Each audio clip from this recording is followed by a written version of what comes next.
Hey guys, what's going on? Welcome back to Point of View. I'm your host Ryan, and I hope this video finds you well. Man, it's been a bit since we've released one of these, but I'm happy to be back. Right off the bat here, I'd like to know, should we be calling this Point of View? I know it is me talking about games I play and movies I watch and TV we get into and some politics and all of that. It's my point of view, but do you have a better idea? Maybe something a little more original than point of view? Let me know down in those comments below. Maybe we'll run a poll or something like that. If people have a couple of good ideas, we'll get those going, because I know you guys have those beautiful and good ideas. So let's get right on in. It's been a bit. I haven't been posting. I've been in some different headspace, doing some more personal type videos and doing just way out of left field other stuff. So maybe I didn't mention that at the top. We want to keep these kind of compact, but let's get into it. Games. Man, oh man. The game we've been playing whenever I have free time and whenever I can pull myself away from other games that I'm like, oh, I just got to play that. Destiny 2. This game is incredible. I'm pretty sure we've talked about it a little bit on this series or in this series, but man, from lost sectors to just trying to get through power levels and finding new weapons and figuring out what the heck is going on with triumphs and all these different quest steps and all that has just been really, really fun. I'm really enjoying the game. And it's important that I enjoy the game because in about a month, we're looking at Shadowkeep. That's crazy to say. It's the end of August here as we record this, and October 1st is really close. It's important because Shadowkeep is going to be probably pretty game-changing. It's where the game goes free to play. It goes up on Steam, and you can link your accounts and get everything going. Man, it is an incredible game. I've been enjoying my time with it. From trying to get through Forsaken, my goodness, there was a lot going on with that. Essentially just boss battles, which is great. I really did enjoy that. It's been a heck of a journey, but I've been really hitting Destiny 2 hard, and I really can't wait to play more of it. Even right now, I'm thinking about playing this game. It's that good. If you haven't checked out Destiny 2 in a while, you should probably check that out. Definitely, maybe don't buy any passes or anything like that. Wait till October 1st when it becomes available on Steam and dive in with everybody else. I know I'll be playing then. It'll be really good. TV! Man, been watching a lot of TV, a lot of different types of TV lately, and I don't know if that's necessarily a good thing. A lot of reality TV. Last time we talked about this kind of stuff, we were watching Forged in Fire. I did end up finishing that up and have started to watch like Fast and Loud and Alone. And, you know, I don't think these shows really hit as hard for me as they should. And that's because they're not traditional TV, as you would say. But my wife and I have just finished up Mayans MC, which is pretty incredible. Comes from that Kurt Sutter pedigree of Sons of Anarchy, which to me is one of the best shows. Very raw, visceral, kind of in your face and sometimes exaggerated look at a motorcycle club. So when Mayans came up as a show, I was very skeptical and a little bit worried what they were going to do that would set them apart from Sons of Anarchy. And it is definitely a different show. For sure. You can see some of the stylings in there, but man, it's a gritty, dark show. Just lots of death. Oh my goodness, so much death. And very, very dirty and gritty. I can't stress that enough. It's probably uses the F-bomb way more than the other show did, even if they bleeped it or something, which I can't remember if they would have in Sons of Anarchy. Man, there is no filter on this show. It's completely unfiltered, just going crazy, and I kind of like that. What is nice is they take this story, and throughout it's kind of this whole vignette. They keep putting the same memories of the main character, Easy, through all of these trials and tribulations with the motorcycle club, which is kind of interesting, but it does make you wonder where it's going. And again, we just finished it not that long ago, just last night, and I'm pretty on board for any future episodes. I believe they're coming up with some episodes here in the next week or week and a half or something like that, so I'm excited to see what else they can do with the show. Is it Sons of Anarchy? No. And I don't think it should be. But it's a good show. You should definitely check it out. It's on FX or one of those FX channels, whichever one it is.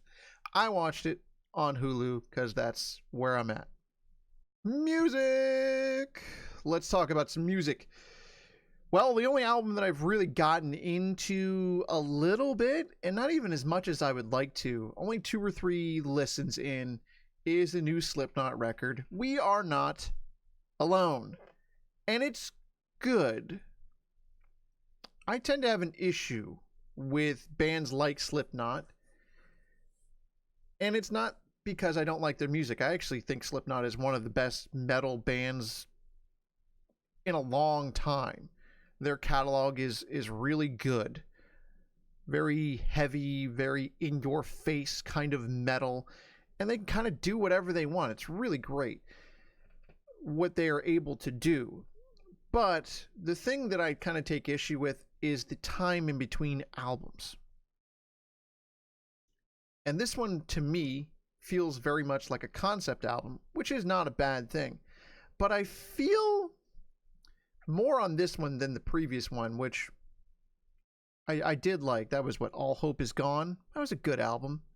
It was a good album. Was it, some of their earlier albums? No. It's hard to capture that lightning in a bottle again, but this album is good. I still think it needs another listen or two from me before I have a really concrete opinion.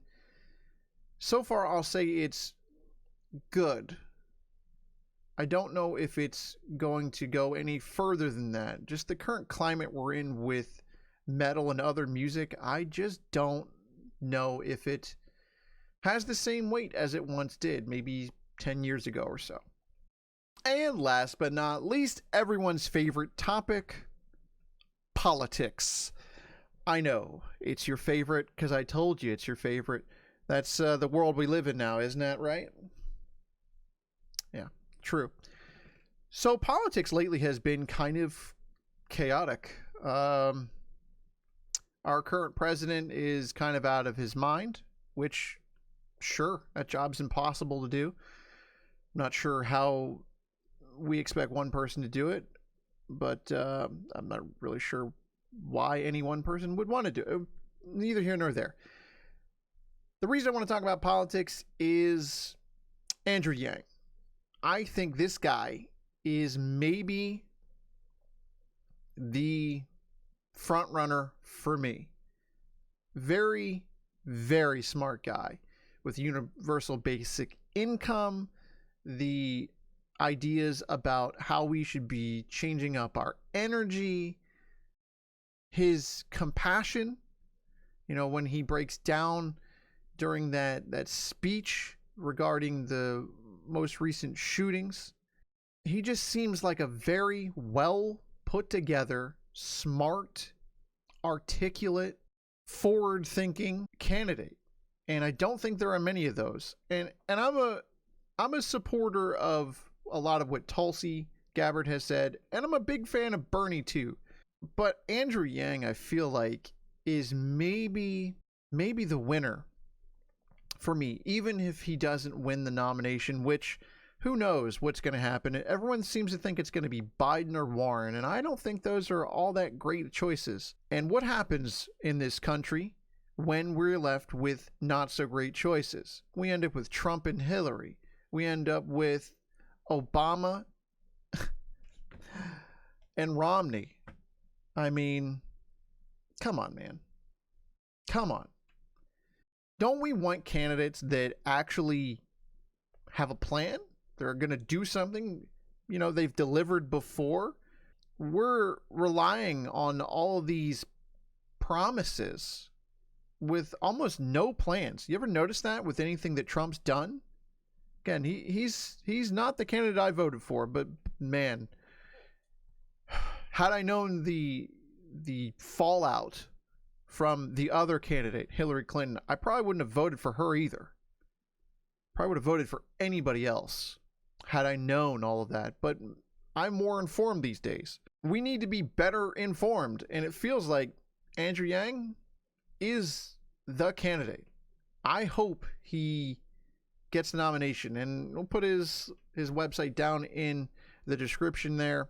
I really enjoyed hearing him on Rogan's podcast and listened to him just recently today on Sam Harris's podcast, and listened to him a little bit on Ben Shapiro, but I'm like 50-50 on Ben Shapiro, honestly. I can't ever tell if he's being serious or just selling ad space. Who knows? And it's nice to see the internet playing a huge part in this presidential run here, or at least the nomination for Democratic candidates. I know there's maybe some action on the Republican side, but I don't think that Walsh guy is going to be able to do much against good old Emperor Trump there. So politics is kind of wacky. Like everything else in life, it's completely unpredictable, and I don't know what's going to happen, and I kind of okay with it, I guess. But I'm going to put my full support into some Andrew Yang. I think he has got what it takes, and I think you should definitely check him out, listen to what he has to say. He's a very intriguing guy, very credible across the board. His plans seem like they're legit, and why not put our faith in hoping for a better future? Man, we definitely need it. So that's going to do it for this edition of Point of View. Maybe by the next episode we have a different name. Who knows? I appreciate you watching this video. Hit that like button if you liked the video. Hit that dislike button if you dislike the video. And remember, you don't have to agree with me on any of my point of views across anything we talked about, be it games, TV, politics, any of that. You're not required to, but respect my opinion, and I'll respect yours down in those comments below. Hit that subscribe button, click the bell for notifications, and I hope to see you again soon in another Point of View.